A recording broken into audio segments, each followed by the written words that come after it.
So when do the apologies come for the Atlanta Falcons? So obviously we saw, I guess it was a week ago or so, that Lamar Jackson, let me see, where did he go? Oh yeah, he signed back with the Baltimore Ravens. Where did we say consistently on this show? And a lot of people said the same thing that, let's see, where would he sign? Oh yeah, with the Baltimore Ravens. Okay. So at the end of the day, all of this hoopla, mishigas, nonsense, bunk, bull, malarkey, and that's not a law firm. All of this stuff that transpired. At the end of the day, he ended and all this, oh, I want to be traded and I'm disenfranchised and I don't want to be with ball. All of this nonsense that we heard. And that's what it was. Nonsense that we heard. At the end of the day, he signed right back with the Ravens. And the Ravens made him the highest paid per year quarterback in the NFL. What was it? $52.2 million a year, something like that. Got the highest average annual value for a quarterback. He got what? 185 million guaranteed of money.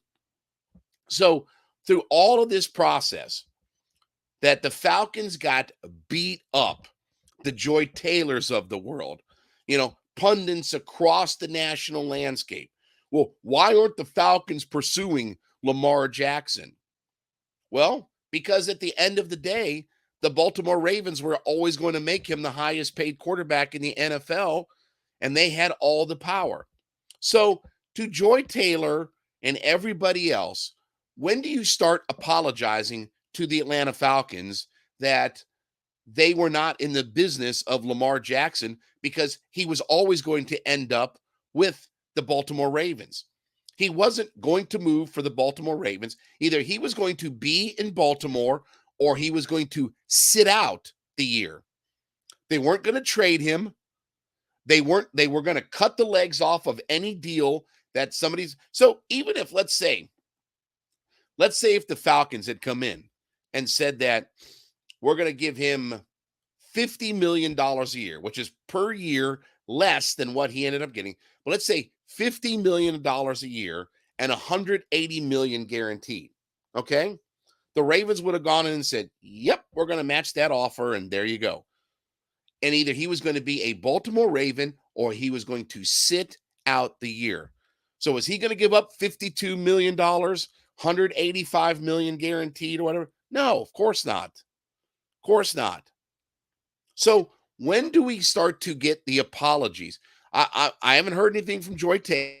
I haven't heard anything from the national media, the Colin Cowturds and the Jason McIntyres and all that kind of stuff that were just beside themselves about the idea of, oh, well, they weren't going after Lamar. They've got Desmond Ridder at quarterback. Why would they not go after Lamar? Because nobody was going to get their hands on Lamar. Nobody was going to get their hands on Lamar Jackson. He was never going to move. And this is obvious now. They made him the highest paid per average annual value quarterback in the entirety of the NFL. He got the biggest contract. He didn't get the most guaranteed money, but again, he got 185 million guaranteed. Even though he wanted Deshaun Watson guaranteed money, he didn't get that. He had to settle for 185 million.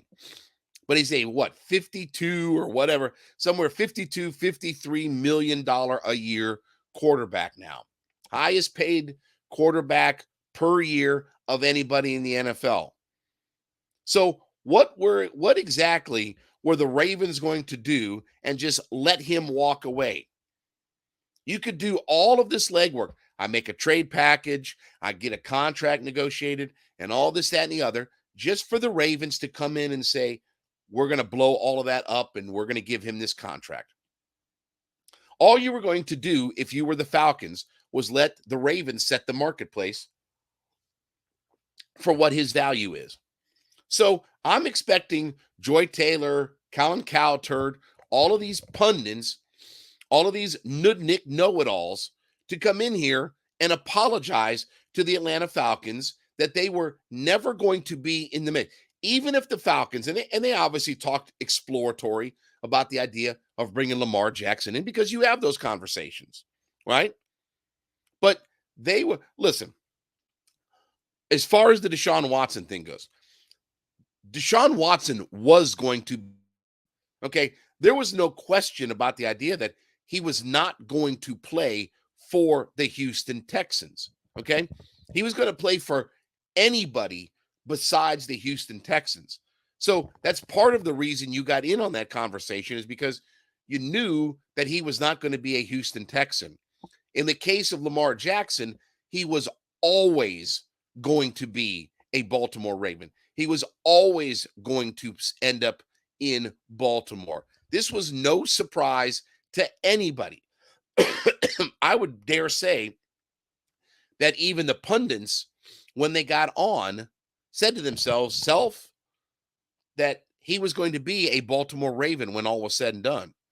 But I want to see if we can get Joy Taylor and all these other pundits to come in and apologize to the Atlanta Falcons because they were never in the mix for anything. You can claim that you were going after Lamar and all this kind of stuff and blah, blah, blah, blah, blah, blah, blah. And he ended up right back in the same place, even though he asks to be traded and all this kind of stuff. It's amazing how $260 million will all of a sudden make you a guy who wants to stay with his team. So there was a lot of nonsense in this whole Lamar fiasco and drama and everything along with it. And he ended up right back in the same spot that he was, signing the highest average annual value contract in the history of quarterbacks in the NFL. And through all of this other nonsense and things like that, the only thing that the Falcons would have done is help the Baltimore Ravens. They weren't going to ever get their hands on Lamar Jackson. He was never going to leave that organization. He was either going to sit himself out and sit on the sidelines and not play for a year or two because, again, you can franchise a guy for another year. And he ended up signing a big time contract, and he's in the same place that he was.